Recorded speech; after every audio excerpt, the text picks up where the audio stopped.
D'accueillir ce soir François Ruffin. Bonsoir à vous, député de effectivement Picardie Debout. Vous n'êtes plus à la France Insoumise. J'ai corrigé. Si je venais rencontrer un membre du Parti Socialiste, je ne crois pas. J'ai corrigé Arnaud Montebourg. Tout ça est bien loin derrière moi. Merci d'être venu, cher François Ruffin. Nous sommes intéressés, bien sûr, par toutes les questions d'actualité, mais moi, je voudrais savoir ce que vous voulez faire avec les dégâts que nous avons autour de nous. Et les dégâts, ils sont d'abord industriels. Vous êtes le porte-parole d'une région qui a été blessée, martyrisée pendant toutes les années de mondialisation. Les dégâts sont considérables, je les ai moi-même constatés, vous aussi. Qu'est-ce que vous voudriez faire? Pour moi, on a 3 défis à relever dans notre pays. On a un défi qui est le défi climatique, et on le voit aujourd'hui, qui réclame d'à peu près tout transformer. On a un défi démographique, s'occuper des personnes âgées qui sont de plus en plus nombreuses. Et on a un défi majeur qui est le défi productif, parce qu'on ne peut pas avoir un grand pays sans une grande industrie. Je peux vous arrêter sur le défi climatique, pardonnez-moi, parce que depuis toute la journée, parce que c'est et parce que tout le monde ne parle que de ça, parce que vous sortez de chez vous et vous êtes confronté au sèche-cheveux ou au four allumé depuis 10 heures. Le défi climatique, est-ce que, encore une fois, on a péché par manque d'anticipation?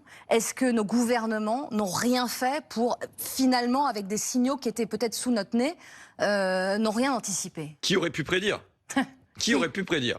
C'est la phrase d'Emmanuel Macron. Mais évidemment, sur ça comme sur d'autres choses, on pouvait prédire. Des scientifiques ont prédit depuis un demi-siècle. Et il n'y a en vérité là aucune surprise. Et donc du coup, on a des gouvernements qui improvisent et qui fabriquent des amendements ou des plans d'endurance de manière complètement improvisée. C'est pas ça qu'il faut. Là, le symbole de la journée, pour moi, c'est les couvertures qui sont mises devant les fenêtres des hôpitaux pour essayer d'avoir un peu d'ombre, quand bien même il fait 30-35 degrés à l'intérieur, à la fois pour les patients et pour les soignants. Et c'est comme un écho de la crise Covid, pendant laquelle on avait des soignants qui se revêtaient de sacs plastiques ou de blouses fabriquées avec de la toile de jardin achetée chez Truffaut. Et donc là, il y a un choix qui est à faire, c'est de l'investissement dans la durée. Je dis que même un économiste macroniste comme Jean Pisani-Ferry avait posé le fait qu'il fallait 34 milliards d'euros d'investissement par an pour faire face aux défis climatiques. Moi, depuis près de 10 ans, en commission des affaires économiques, je me bagarre tous les ans en disant sur les logements, il faut 20 milliards d'euros pour sortir des 5 millions de passoires thermiques du pays. Et je viens le répéter année après année, donc ça a été chiffré, Pisani-Ferry dit il faut 21 milliards d'euros par an sur le privé, et il faut 10 milliards d'euros sur les bâtiments publics, les hôpitaux, les écoles, et ainsi de suite. Donc, et je dis qu'aujourd'hui, on a des intérêts qui sont alignés. On a un intérêt qui est évident, c'est le réchauffement climatique, les gaz à effet de serre. On a un deuxième intérêt qui est la facture des Français. Parce que si on passe à la clim, ça va être quand même de la facture. Et surtout quand on se chauffe l'hiver, parce que la passoire thermique, ça vaut aussi l'hiver, c'est du gaz et du pétrole. On aimerait entendre Arnaud Montebourg, hein, c'est un débat entre vous. Non, mais moi j'écoute avec intérêt François Ruffin. Il y a effectivement 163 services d'urgence sur 389 qui ont fermé pendant la canicule 23. Donc on est averti depuis 2023 sur le sujet. Bon, maintenant... comment on finance tout ça? C'est quoi la stratégie financière pour faire ça? D'abord, il faut se dire, est-ce qu'on en fait un objectif ou pas? Moi, je le dis, je suis partisan du travaillisme climatique. C'est-à-dire, c'est par le travail qu'on s'en sortira. Changer nos logements, c'est du travail. On s'en sortira par le travail. Et je pense que là-dessus, il peut y avoir un grand consensus des Français pour dire que sur le logement, on met fin aux 5 millions de passoires thermiques. Comment on finance ça? Ça va trouver un écho aussi avec ce que je vais raconter ensuite, je l'espère, sur l'industrie. C'est que c'est pas comme si dans notre pays, il n'y avait pas d'épargne. On a une épargne nationale qui est gigantesque, qui est à hauteur de 19%, ça n'a jamais été aussi haut. On a 2000 milliards d'assurance vie dans notre pays. Il y en a que, par exemple, 3-4% qui vont vers les PME. On en met 3 à 4 fois plus vers le Dow Jones ou vers le Nasdaq américain. Donc, on doit avoir comme objectif non pas de faire Tchouts France avec la danse du ventre à Versailles pour aller séduire les fonds d'investissement anglo-saxons. Ça peut pas en faire partie, ça peut pas être complémentaire. La priorité, et même je suis hostile à ce qu'un certain nombre d'entreprises soient rachetées par des capitaux américains. La priorité, ça doit être de mobiliser le capital national pour des investissements nationaux. Et c'est pas comme si là on n'avait pas de ressources. On a de la ressource. En plus, l'assurance vie dont je parle, vous le savez, elle est en partie défiscalisée sur les transmissions. Ça veut dire que du coup, c'est quand même, on peut le flécher.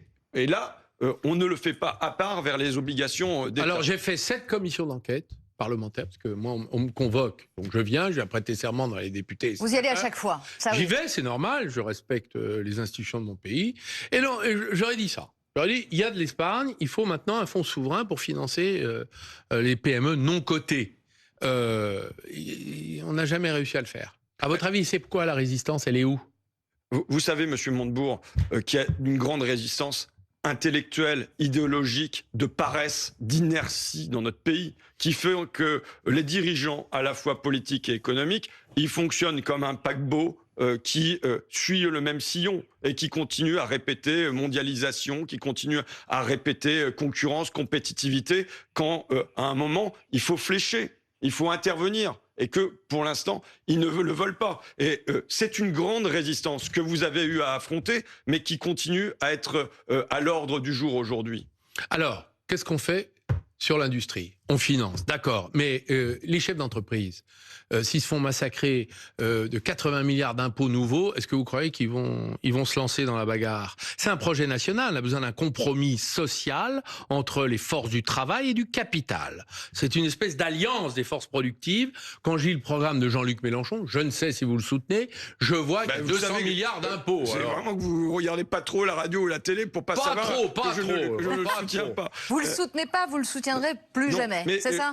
Parlons de l'industrie. Oui. Parlons de l'industrie dans le pays. D'abord dire que j'entends ce mot souveraineté partout maintenant. Ouais. Quand on le portait hier, on était des souverainistes, on était rouge-brun et c'était pas bien. Des fascistes. Et voilà. Et je crains, moi, presque l'inverse aujourd'hui, c'est qu'à force de le répéter à tout craint, ce mot souveraineté, ça soit pour mieux le noyer, pour mieux l'asphyxier. Et donc, il faut lui en faire une réalité. Mais ce que soulève Arnaud Montebourg, pardonnez-moi François Ruffin, sur la taxation des grandes entreprises. Ça n'est pas la priorité. La priorité, c'est quoi? Et vous le savez. Ce que vous réclamez régulièrement. On ne peut pas avoir de la souveraineté en même temps qu'on a l'Union européenne qui signe un traité avec l'Inde, 1,5 milliard d'habitants, en disant il y aura une taxation à 0% sur les produits chimiques et 0% sur les médicaments. Et que la priorité demandée par les industries de notre pays, c'est d'avoir des protections. Il nous faut des taxes aux frontières, il nous faut des barrières douanières, il nous faut des quotas d'importation. Et que alors, ça, c'est votre position européenne. Si jamais on n'a pas ça, les subventions, parce qu'il y a des subventions pour l'industrie dans notre pays, c'est comme un espèce de tonneau des Danaïdes. Ce qui fait qu'on se retrouve avec Emmanuel Macron qui nous crée une dette de 1000 milliards d'euros. Enfin, imaginons que ça soit la gauche qui ait fait ça. Tous les jours, ça serait des cris d'orfraie. Tous les jours, il y aurait des éditoriaux. Ce sont tous les jours des cris d'orfraie. Pas pour dire qu'il nous a mis sur un Titanic. C'est un Titanic de déficit public. En tout cas, ici, on le dit. Mais en plus, ça n'est même pas pour de l'investissement. On n'a même pas eu d'investissement sur le défi climatique. On n'a pas d'investissement sur les EHPAD ou sur le traitement des personnes âgées. Et on n'a pas d'investissement industriel réel. Pourquoi? Parce que là, en l'occurrence, si vous mettez de l'argent pour créer des usines de masques, et j'en ai visité, derrière, les machines ne tournent pas parce que le dirigeant vous dit quoi? Il vous dit 99,9% des masques achetés dans notre pays sont d'origine chinoise. Et sur la commande publique, sur les pompiers, sur les hôpitaux, sur les lycées, 99,3%.